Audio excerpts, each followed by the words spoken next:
ওয়ালাইকুম আসসালাম রহমতুল্লাহি ওয়া বারাকাতুহু।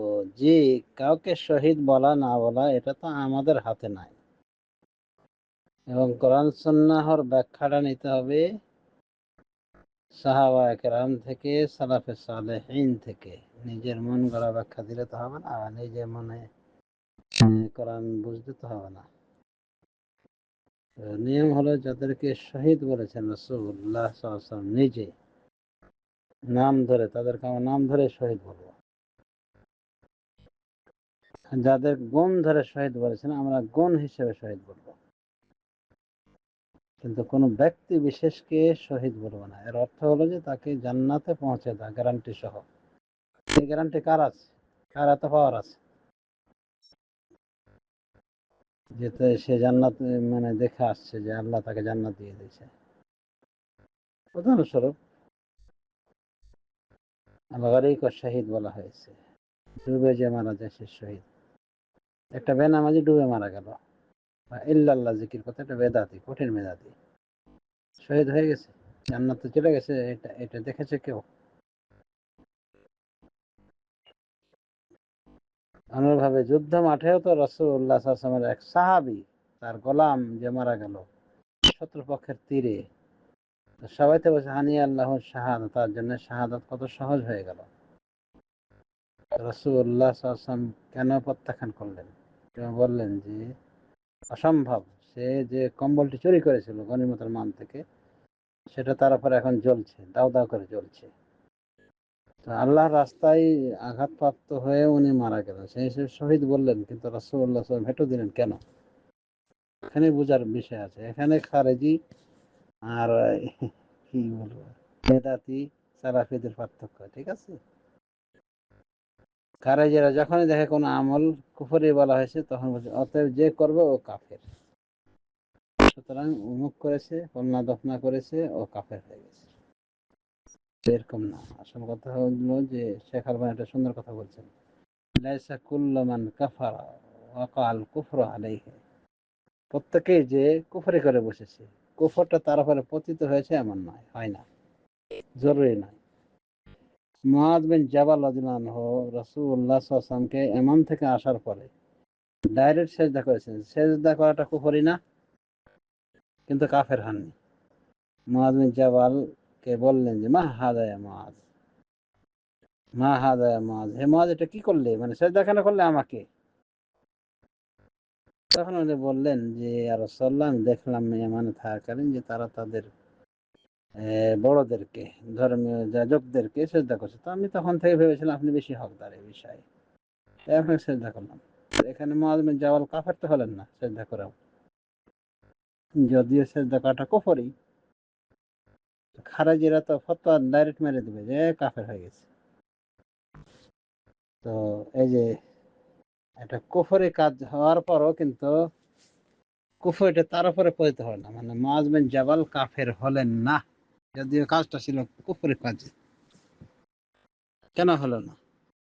এটা বুঝতে হয়। ঠিক শহীদ যাদেরকে বলা হয়েছে, একটা বেনামাজি মারা গেছে পেটের ব্যথায়, শহীদ হয়ে গেল।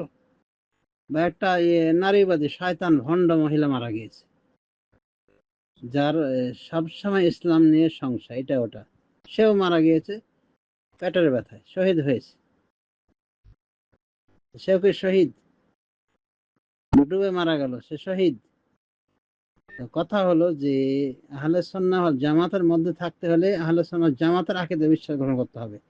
এই পেট ভরা আবেগে কাজ দিবে না, ঠিক আছে? তো রাসূল সাল্লাল্লাহু আলাইহি ওয়াসাল্লাম যাদেরকে বলেছেন শহীদ, নাম ধরে তাদেরকে আমরা নাম ধরে শহীদ বলবো।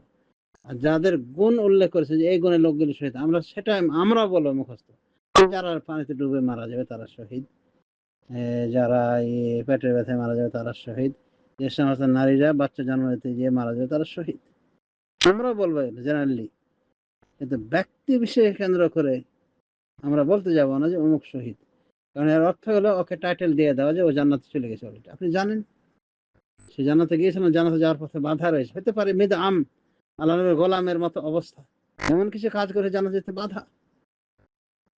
এমনকি রাসূলুল্লাহ সাল্লাল্লাহু আলাইহি ওয়াসাল্লাম বলছেন, হাজারবার যদি কতল হয় কেউ আল্লাহর রাস্তায়, কিন্তু তার যে ঋণ থাকে, তার ক্ষমা হয় না।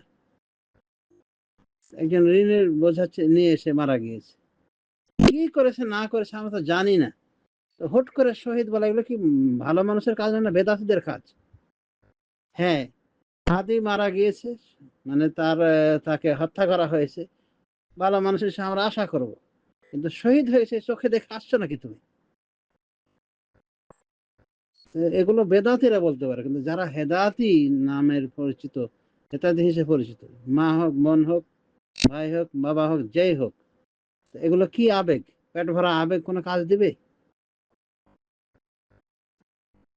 সাদামাটা জ্ঞান কোনো কাজে আসবে না, এগুলো মূর্খতা। আল্লাহ রাসূল কি বলছেন সাল্লাল্লাহু আলাইহি সাল্লাম? আল্লাহ যারা কল্যাণ চান তাকে দ্বীনের সঠিক জ্ঞান দান করেন, দ্বীনের গভীর জ্ঞান দান করেন।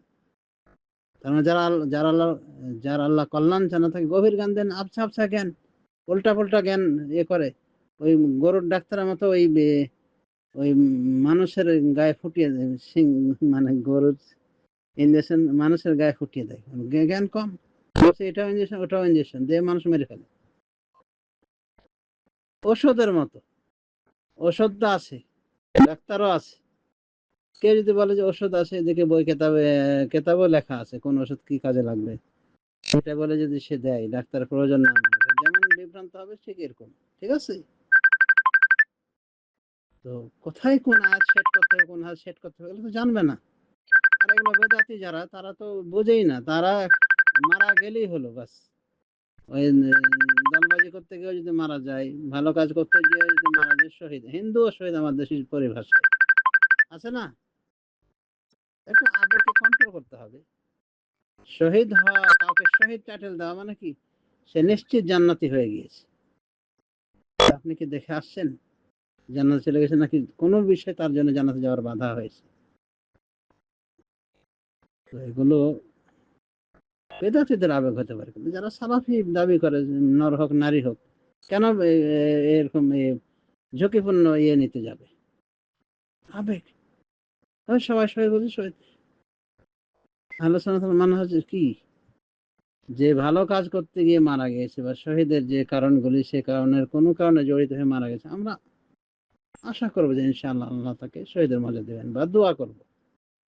নির্ধারিত আকারে বলে দেওয়া হচ্ছে অমুক চলে গেছে, শহীদ হয়ে গেছে, তো এটা তাহলে ওই 10 জন জান্নাতে শুভ প্রাপ্তর ভিতরে পড়লো না কি? না, এটা গণনা করে দিতে হবে। তাহলে তো এইভাবে জান্নাতে শুভ প্রাপ্ত ব্যক্তি 10 কেন, 10,000 হয়ে যাবে। আর বেদাতের নিকট তো যেই মারা যাবে ওর দলের সেই শহীদ। এখানে বোঝার বিষয় আছে। সাহাবায়ে কেরাম সবার বিষয়ে আমরা জান্নাতের আশা করি, কিন্তু কেন এরপরও বলি যে 10 জন জান্নাতের টাইটেল প্রাপ্ত সাহাবী? এই জন্য যে রাসূল সাল্লাল্লাহু আলাইহি ওয়াসাল্লাম ওদের নাম ধরে বলেছেন, সেজন্য আমরা নাম ধরেই বলবো যে এরা জান্নাতি। আমরা সাহাবায়ে কেরাম সম্পর্কে আমরা জান্নাতের আশা করব, আমরা তাদের জান্নাতি বলবো ইনশাআল্লাহ, কারণ তাদের উপর আল্লাহ রাজি, তারা আল্লাহর উপর রাজি। কিন্তু যে 10 জনকে জান্নাতের টাইটেল দেওয়া হয়েছে, তাদেরকে ওইভাবেই আমরা বলবো, নাম ধরেই বলবো। অন্যভাবে যে সমস্ত সাহাবায়ে কেরামের আরো 10 জনের বাইরে নাম নিয়েছেন রাসূল, তাদেরকে আমরা জান্নাতি সাহাবী বলবো, নাম ধরে বলবো, যে অমুকের জান্নাতের সংবাদ দিয়েছেন রাসূলুল্লাহ সাল্লাল্লাহু আলাইহি ওয়াসাল্লাম। যেমন ফাতেমা রাদিয়াল্লাহু আনহা জান্নাতের শুভ সংবাদ রয়েছে, আয়েশা রাদিয়াল্লাহু আনহা যেমন জান্নাতের শুভ সংবাদ রয়েছে, হাফসা রাদিয়াল্লাহু আনহা জান্নাতের শুভ সংবাদ রয়েছে। এভাবে আমরা মানে যার নাম সহ আমরা কোরআন হাদিসে পেয়ে যাব, তাকে ওইভাবে আমরা বলবো যে জান্নাতি, নাম সহ বলবো। আর জান্নাতের কাজ যারাই করেছে তাদেরকে আমরা জান্নাতি বলবো ইনশাআল্লাহ, মানে তাদের গুণ উল্লেখ করে বলবো যে তারা ইনশাআল্লাহ জান্নাতি। তো আহলে সুন্নাহ জামাতের মানহাজ বুঝতে সমস্যা হওয়ার কারণে মানে এরভাবে মানে কথার অপচয়। তো হাদী সাহেবকে আমরা মানে শহীদ নিশ্চিত আকারে বলে দিয়ে আমাদের লাভটা কি? আমরা আশা করবো যে আল্লাহ তাকে জান্নাতে দিবেন, বা আমরা জান্নাতের জন্য দোয়া করবো, এতটুকু যথেষ্ট না?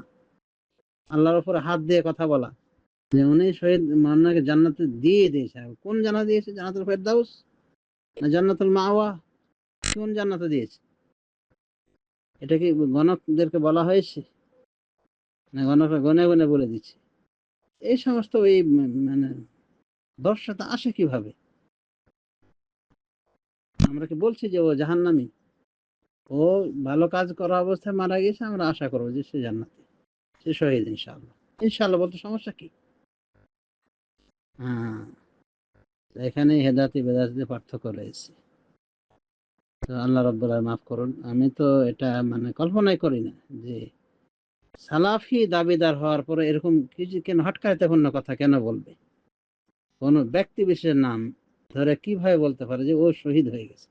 ওকে আল্লাহ খবর দিয়েছে, রাসূল খবর দিয়েছে যে হ্যাঁ, ওই লোকটা আসলে শহীদ হয়ে গেছে। কই ওই হাদিসগুলো থেকে আহলে সুন্নাহ ওয়াল জামাত তো এভাবে বুঝিনি। এভাবে বুঝছে। তো কথা হলো যে আবেগ নিয়ন্ত্রিত না হলে ওই পেট ভরা আবেগ কোরআন হাদিসের অপব্যাখ্যার দিকে চলে যায়। আল্লাহুল মুস্তাআন। হাদিস সাহেব সম্পর্কে যত এভাবে মারা যাবে মানে ন্যায়ের পথে সংগ্রাম করে আমরা বলবো যে আশা করি তাকে আল্লাহ শহীদের মর্যাদা দিবেন। বা দোয়া করব। তো শহীদের মর্যাদা দিলে ওর জানাজা হলো কি জন্য? শহীদের তো জানাজা নাই। শহীদকে ওই কাপড় চোপড়ে দাফন করে দিতে হবে। ওকে যদি শহীদই ধরে নেওয়া হয় নিশ্চিত আকারে, তো ওর তো জানাজা ছিল না। যা হোক, শহীদ কাদেরকে বলা হয় আমরাও বলবো যে এই কারণে মারা গেলে শহীদ, নিশ্চিত আকারে অমুক শহীদ হয়েই গেছে অলরেডি, এটা তো আলোচনা জামাতের লোকের মানহাজ নাই। ওকে, আল্লাহ সঠিক বুঝদান করুন।